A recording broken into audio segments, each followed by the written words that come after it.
नमस्कार। University grants commission यानी UGC 13 जनवरी 2026 से एक नया नियम ला रहा है। कहने को तो इसका मकसद कॉलेजों में भेदभाव को रोकना है, लेकिन इसने एक बहुत बड़ी बहस छेड़ दी है। सवाल ये उठ रहा है कि क्या ये नियम समानता के सिद्धांत को ही कमजोर कर रहा है? तो आखिर ये पूरा मुद्दा है क्या?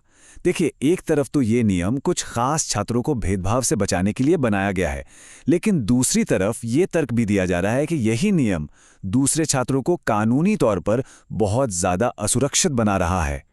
तो चलिए इस पूरे मामले को ठीक से समझते हैं।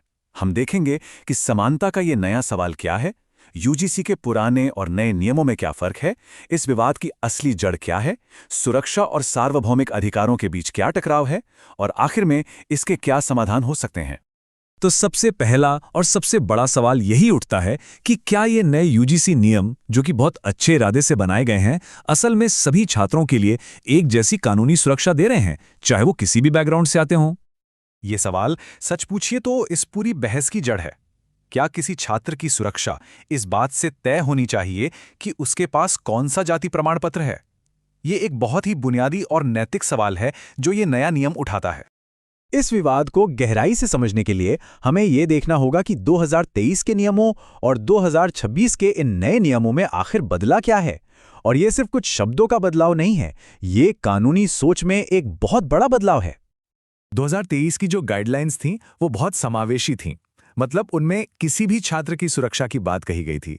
लेकिन 2026 के नियमों में सारा ध्यान सिर्फ एससी, एसटी, ओबीसी, महिलाओं और दिव्यांगों पर कर दिया गया है। और सबसे जरूरी बात, पहले झूठी शिकायतों से बचने के लिए जो सेफगार्ड्स थे उन्हें अब हटा दिया गया है। और बात यहीं खत्म नहीं होती। यूजीसी के क्लॉज 3 के मुताबिक यूनिवर्सिटीज के पास कोई दूसरा रास्ता ही नहीं है। उन्हें शिकायत मिलते ही तुरंत एक्शन लेना ही होगा। अगर वो ऐसा नहीं करते हैं तो उनकी मान्यता रद्द हो सकती है या फिर फंडिंग रोकी जा सकती है। जरा सोचिए, संस्थानों पर कितना जबरदस्त दबाव होगा। तो इन नियमों के असल जिंदगी में क्या नतीजे हो सकते हैं? यहाँ कुछ बहुत ही गंभीर खतरों की बात की जा रही है। सबसे बड़ी चिंता तो यही है कि झूठी शिकायतों के लिए जब कोई सेफगार्ड ही नहीं होगा तो इसका गलत इस्तेमाल हो सकता है। मतलब पर्सनल दुश्मनी निकालने के लिए, कैंपस की पॉलिटिक्स में, या यहां तक कि ब्लैकमेलिंग के लिए भी। इन खतरों को ठीक से समझने के लिए विष्णु तिवारी का मामला एक बहुत ही जबरदस्त उदाहरण है। ये दिखाता है कि एक झूठे आरोप का असर कितना भयानक और विनाशकारी हो सकता है। 20 साल, जरा सोचिए, एक बेगुनाह इंसान ने अपनी जिंदगी के 20 साल जेल में गुजार दिए, और जब तक विष्णु तिवारी को निर्दोष साबित किया गया तब तक उनका पूरा परिवार बिखर चुका था और उनका भविष्य पूरी तरह तबाह हो चुका था।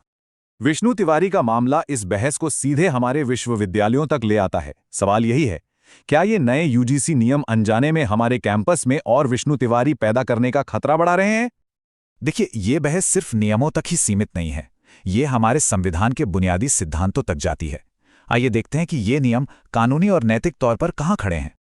इस पूरे कानूनी बहस के केंद्र में है भारतीय संविधान का अनुच्छेद 14, जो कानून के सामने सबको बराबरी की गारंटी देता है। तर्क यह है कि नए नियम इस मौलिक सिद्धांत का उल्लंघन करते हैं। यहां आरक्षण और सुरक्षा के बीच एक बहुत जरूरी फर्क समझना होगा। आरक्षण का मकसद है मौके की समानता देना, और ये टारगेटेड हो सकता है।